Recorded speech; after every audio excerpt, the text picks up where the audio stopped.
Hola, buenas tardes. Mi nombre es Benjamín Olivares y hoy día vamos a realizar la ayudantía número 9 de la asignatura Análisis de Procesos Químicos. El tema que vamos a ver hoy va a ser la simulación parcial de procesos. Y el ejercicio que vamos a realizar consiste en la simulación del avance de la temperatura en una placa sólida. Entonces, una placa de cobre de longitud 100 milímetros se encuentra inicialmente a una temperatura de 30 grados Celsius. En el instante t igual a 0, el extremo izquierdo de esta placa se eleva hasta los 90 grados Celsius. Ahora, por motivos de diseño, el extremo derecho no puede superar una temperatura de 80 grados Celsius. Por tanto, ¿cuál es el tiempo máximo que la placa puede estar expuesta a estas condiciones? Para resolver esto, tenemos que analizar el transporte de energía que ocurre a lo largo de la placa. ¿Y cómo se hace esto? De manera fácil utilizando las ecuaciones de Navier-Stokes. Acá existen solamente un aporte, un cambio de la temperatura a lo largo del tiempo, no hay aportes convectivos y se iguala al término de conducción respectivo a su dimensión. Lo que nos queda es que la derivada del tiempo, de la temperatura respecto al tiempo va a ser igual a su difusividad térmica por la segunda derivada de la temperatura respecto a la posición. Ahora, ¿cómo se resuelven este tipo de ecuaciones? La estrategia normal consiste en discretizar el espacio para transformar la ecuación diferencial parcial en una ecuación diferencial ordinaria. ¿Por qué hacemos esto? Porque conocemos el comando en MATLAB y conocemos las metodologías para resolver esto, que pueden ser Runge-Kutta, por ejemplo, o ¿cuál era el otro método? Eh, y diferencias finitas. Entonces, ¿cómo se resuelve esto? Discretizando el espacio dimensional en pequeños tramos. Acá se muestra cómo se estaría discretizando el espacio colocando nodos a lo largo de la placa, donde para el lado izquierdo se comenzaría con el nodo i igual a 1 y en el lado derecho quedaría el nodo i igual a n. La gracia de esta metodología es que estos puntos tienen que estar cercanos. ¿Por qué? Porque el método de diferencias finitas lo que hace es representar el término diferencial utilizando aproximaciones, que son las que se ven en el cuadro de acá abajito. Acá.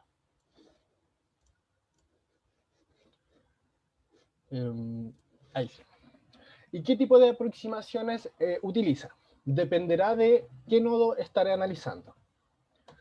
Si estaré analizando un nodo inicial, es decir, que solamente haya información hacia adelante, utilizaré las aproximaciones de adelanto. Por lo tanto, las que aparecen acá. Por lo tanto, si mi derivada es de primer grado, reemplazaré esa derivada con la expresión que está acá. Si la derivada es de segundo orden, utilizaré la expresión que aparece acá.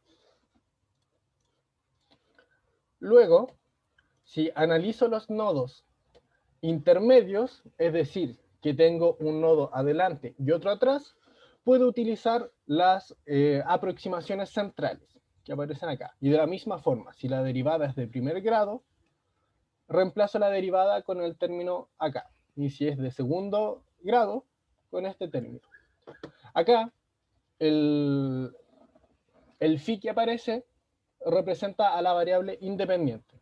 En el caso de la temperatura, sería T de temperatura y los términos de acá serían T y T asociados, ya para que se entienda. Y abajo sería la variable, perdón, arriba es la variable dependiente y abajo la independiente. Y abajo sería el espacio de la discreción. En nuestro caso, como nos vamos a mover a lo largo del eje Y, sería Y y acá abajo delta I, para que quede bien claro. Y por último, si analizamos el nodo final, es decir, ya no tengo nodos hacia adelante de los cuales obtener información, utilizo las aproximaciones en retroceso, que son las que aparecen acá, y de la misma manera. Si la derivada es de primer orden, utilizo esta expresión, y si es de segundo orden, la expresión de acá al lado. Bueno, ¿cómo se utilizan estas expresiones? Tenemos que analizar el problema que estaremos tratando. En este caso, nos dicen que el borde izquierdo, en tiempo igual a 0, la temperatura se eleva a 100 grados Celsius y se mantiene constante. Por lo tanto, yo puedo decir que la temperatura 1, a lo largo del tiempo, se mantendrá constante en ese valor. Luego, para los nodos centrales, es decir, para i igual a 2 a n menos 1, usamos la aproximación central, donde el término de derivada en segundo orden se reemplaza por la expresión que corresponde a su aproximación. Ahora, en este caso, si se fijan, esta expresión requiere la información de TI igual a menos 1, es decir, la temperatura en el nodo 1 cuando yo analice I igual a 2. Por lo tanto, puedo hacer una expresión única para el nodo 2, ya que esta temperatura, T1, la conozco y es constante. Por lo tanto, no necesito analizar su evolución. Quedando para el resto de los nodos de igual a 3 a n-1 como la aproximación, la ecuación diferencial ordinaria con la aproximación central, utilizando la información respectiva de cada uno de los nodos. Luego, para el nodo final, tenemos que utilizar la otra condición de borde. ¿Qué dice? Que el calor no se transferirá o ese nodo actuará como punto aislante, por lo tanto, la energía se empezará a acumular en ese punto. ¿Cómo se trabaja este tipo de condiciones de borde? También utilizando aproximaciones. Como estaré analizando el nodo Tn y solo tengo información de los nodos anteriores, se utiliza la aproximación en retroceso, reemplazando el término que está igualado a 0 con la expresión de la aproximación. Y bueno, como está igualado a 0, estos términos se van, quedando solamente la expresión de 3tn menos 4tn menos 1 más tn menos 2 igual a 0. Ahora, como bien aprendieron de las ayudantías anteriores, el método de Ode solo funciona con ecuaciones diferenciales. Por lo tanto, para poder incluir esta ecuación que es de tipo algebraica, tenemos que derivar respecto al tiempo. Por lo tanto, a toda esta expresión la derivamos respecto al tiempo. ¿Y qué nos queda? Nos quedaría que cada una de las variables ahora se expresaría como un término diferencial respecto al tiempo y se despeja la diferencial de temperatura para el nodo n como una expresión. Por lo tanto, déjenme borrar esto. Ahí sí. Las ecuaciones relacionadas a este problema serían la ecuación 1, de acá arriba, para el nodo i igual a 2, para el nodo desde i igual a 3 hasta n-1, la ecuación que aparece acá, y para el nodo i igual a n, la ecuación que aparece acá. En el caso de que no tuviéramos información o no nos dijeran que la energía no... que en ese punto actúa como aislante, habría que utilizar la misma ecuación diferencial para los otros casos, es decir, de t alfa, la segunda derivada de t, respecto a i, perdón, y este término lo reemplazamos con la aproximación en retroceso.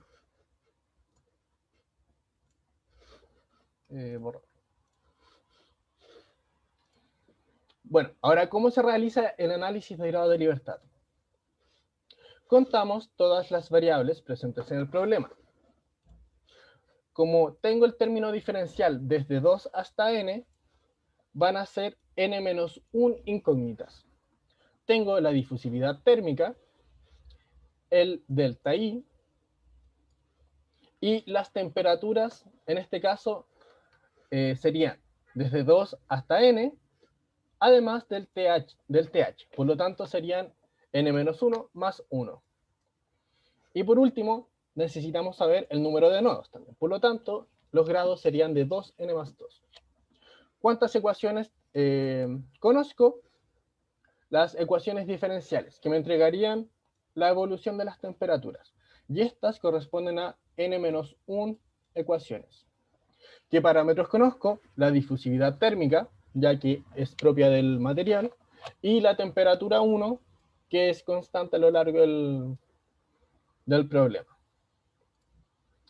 Quedando como grado de libertad el número de nodos a utilizar, el espacio discreto de cada uno de los nodos y las temperaturas n-1, ya que serían desde la temperatura 2 hasta la temperatura n. La temperatura 1 ya se conoce.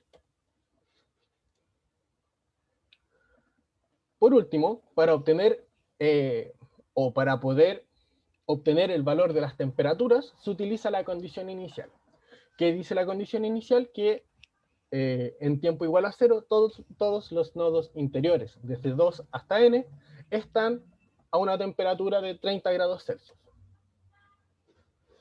Por lo tanto, de esa forma, tendré como ecuaciones el número de condiciones iniciales, es decir, de 2 hasta n, dando un valor de n-1, quedando como grado de libertad 2, es decir, el número de nodos a utilizar y el tiempo y el espacio discreto entre cada uno de los nodos. Por tanto, para definir el problema, tenemos que definir un número de nodos y en base a eso calcular el espacio que habría entre cada uno de estos. ¿Cuál sería la fórmula para esto? Todo el espacio que yo quiero discretizar dividido en n-1. De esa forma cierro los grados de libertad y puedo resolver este problema. ¿Cómo se vería esto? Acá yo les presento un gráfico de superficie donde abajo, en el eje X, corresponden a los nodos y hacia arriba se visualizaría el avance el avance temporal. Es decir, inicialmente, siendo este el nodo 2 y este la temperatura n, como solamente T1 estaría en 300, todo el resto de la placa estaría a una temperatura de 30 grados Celsius. A medida que pasa el tiempo, los nodos más cercanos a la superficie izquierda empezarán a elevar su temperatura mediante la conducción, pero las que están más alejadas seguirán a una temperatura de 30 grados Celsius. Y así irá avanzando hasta que toda la placa alcance una temperatura uniforme o un equilibrio. ¿Y cómo sé yo el tiempo máximo en el cual la placa puede estar expuesta a esto? Me paro en el nodo N y ubico cuando la temperatura, el tiempo en el que la temperatura alcanza los 80 grados Celsius, que corresponden a la temperatura máxima que puede soportar este extremo. Y nos da un valor de 85 segundos.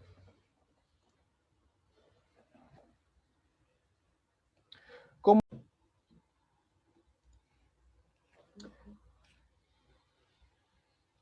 Primero partimos con la definición de los parámetros. El largo de la placa, la difusividad térmica en unidades de milímetros cuadrados por segundo, el número de nodos, el espacio discreto y la temperatura 1 y la temperatura ambiental. Hacemos la construcción del vector A correspondiente a los parámetros y acá se corresponde a la creación del vector de condición inicial,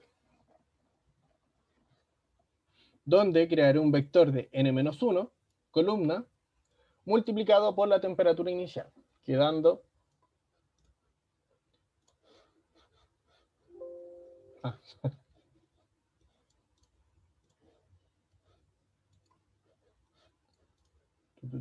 Evaluar. Uf.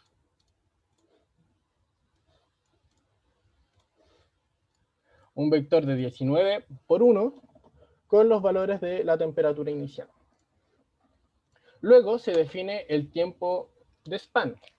Este tiempo puede definirse como un valor máximo o mínimo, el cual nos dará una discretización con bastantes puntos, o yo puedo forzar el número de puntos en el caso de que la evolución sea más lenta. ¿Por qué preferiría hacer esto? Porque de esa forma no tendría que trabajar con tantas iteraciones que no me van a entregar mucha información. Luego de eso, que ya defino los iteradores inicial, perdón, las condiciones inicial, los vectores de parámetros y el tiempo de span, utilizo la función O de 45, que llamará a la placa de cobre. ¿Qué dice la placa de cobre? Bueno, primero la descomposición del vector de parámetros, alfa, delta, t y n, y como debieron haber aprendido de las otras ayudantías, se debe crear el vector de t0 para evitar posibles problemas. Acá de t0 irá para t igual a 2 hasta t igual a n, por lo tanto tendrá una dimensión de n-1. Luego, para el primer nodo, se reemplaza con las ecuaciones que definimos en el análisis. Esto correspondería a la temperatura en el nodo 2. Pero como acá yo estoy trabajando para de i igual a 2 hasta i igual a n, mi primera variable estaría posicionada en el punto 1. Que no los confunda. Y de la misma manera, el nodo final, para este caso, ya que serían 49 nodos, se escribiría de esta manera. Y los puntos acá, bueno, y dado que el nodo es n-1, acá es n-1 menos 1 y n-1 menos 2. De esa forma, cuando corremos el código, nos entrega la superficie. Un segundito. Ahí. Nos entregaría el comportamiento de la superficie a lo largo del tiempo. Si colocamos acá, podemos ver la representación de las temperaturas en base a los colores. Y de esa forma, parándonos sobre el punto, podemos ubicar el nodo en que la temperatura alcanza los 80 grados Celsius. ¿Qué otras variables podrían existir con este problema? Por ejemplo, que ahora en el extremo derecho ya no exista exista una segunda placa. Por lo tanto, ocurrirá el efecto de conducción como condición de borde. ¿Cómo se trabajaría esto? Mientras la variable dimensional no exceda el largo de la primera placa, se regirá mediante la ecuación diferencial asociada al tipo de placa de cobre de la primera placa. Cuando la variable dimensional supere esta longitud, ahora se regirá por la segunda ecuación diferencial que estará asociada a la segunda placa A0. A0. Asociada a la segunda placa. ¿Y cómo sería la condición? Tendríamos la continuidad del transporte de energía. Es decir, que el calor de conducción de la placa de cobre va a ser igual al calor de conducción de la placa de acero en el nodo T en el nodo N. ¿Cómo se escribe esto? Como la ley de Fourier para cada uno de los puntos. Y una vez que expreso esto, reemplazo las diferenciales con sus respectivas aproximaciones. Cuando ya tengo una ecuación algebraica, ya que las ecuaciones diferenciales desaparecerán por la aproximación de diferencias finitas, se deriva la ecuación restante y se despeja el término de t, se deriva respecto al tiempo, para trabajar todas las ecuaciones respecto al tiempo, y obtendríamos una ecuación similar a nuestro Tn. donde se tendría una ecuación que dependería de la variación de la temperatura en los nodos anteriores y alguna que otra parámetro. Bueno, ojalá se haya quedado claro. Y cualquier duda que tengan, nos vemos el viernes para resolverla. Muchas gracias.